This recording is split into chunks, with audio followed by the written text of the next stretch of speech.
Hi, boys and girls. Welcome back to Penny's Reading Nook. I'm glad to see you today. Today we've got Froggy Plays Soccer. It was written by Jonathan London, and it was illustrated by Frank Remkiewicz. Let's see what happens to Froggy in this book.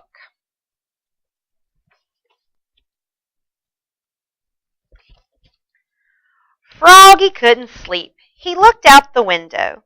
The full moon was rising. It looked like a soccer ball. "Tomorrow's the big game," he said out loud. "If we beat the Wild Things, we win the City Cup."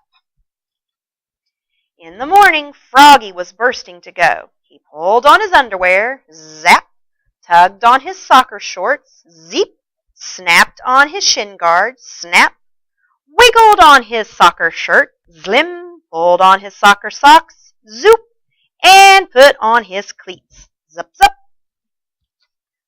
"Froggy," called his father. Froggy's father was the assistant coach. "What?" "Let's go. We'll be late for the game." And Froggy flopped outside. Flop, flop, flop. "Remember," said Froggy's dad, "only the goalie can catch the ball. And you're not the goalie. Now repeat with me. Head it, boot it, knee it, shoot it. But don't use your hands." And Froggy sang, "Head it, boot it, knee it, shoot it. But don't use your hands," all the way to the soccer field. At the soccer field, the coach, Max's mother, said, "We're a team. We're the dream team." "Hooray!" screamed the dream team. Soon the game was on. Froggy was doing cartwheels. Froggy was picking daisies.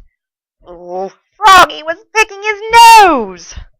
The ball bounced off his chest. He gave a mighty kick and missed the ball.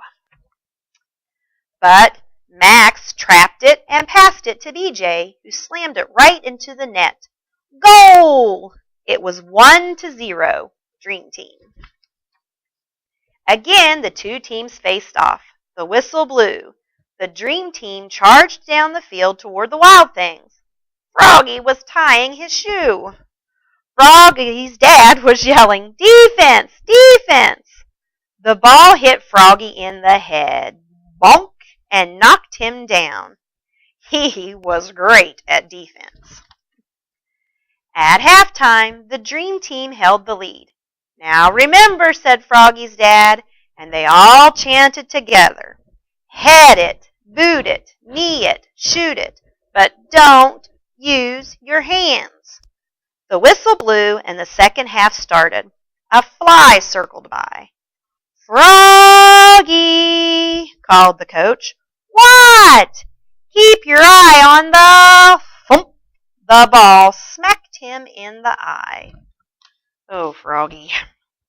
Froggy was mad now. The Wild Things were stampeding, and Matthew, the Dream Team's goalkeeper, was chasing the ball. Now the goal was unguarded. This was Froggy's chance. He leapfrogged over Travis. He leapfrogged over Matthew. He leapfrogged over the Wild Things forward, who was firing the ball. And what a save! Froggy caught it right before the net. But, he used his hands. "Oops!" cried Froggy, looking more red in the face than green. He looked so silly the Dream Team laughed. But not for long. The penalty for using his hands was a free kick at the goal for the Wild Things. The Wild Things' star forward kicked and scored. Now it was a tied game. But it wasn't over yet. And when there was 1 minute left, the crowd went crazy. The clock was ticking. The ball was coming right toward Froggy. "Froggy!" yelled his dad. "What?" But Froggy knew what to do. He jammed his hands in his armpits. He stuffed them in his pockets. He stuck them in his mouth. Then he power kicked the ball so far down the field that it bounced over the goalie's head, smack into the goal. Yes! The Dream Team had won the City Cup. They shouted and danced, and Froggy sang, "Head it, boot it, knee it, shoot it. But don't use your hands. Except to slap high fives." Slap, slap, slap. The end. And again, that was Froggy Plays Soccer, and I will see you next time. Bye-bye, boys and girls.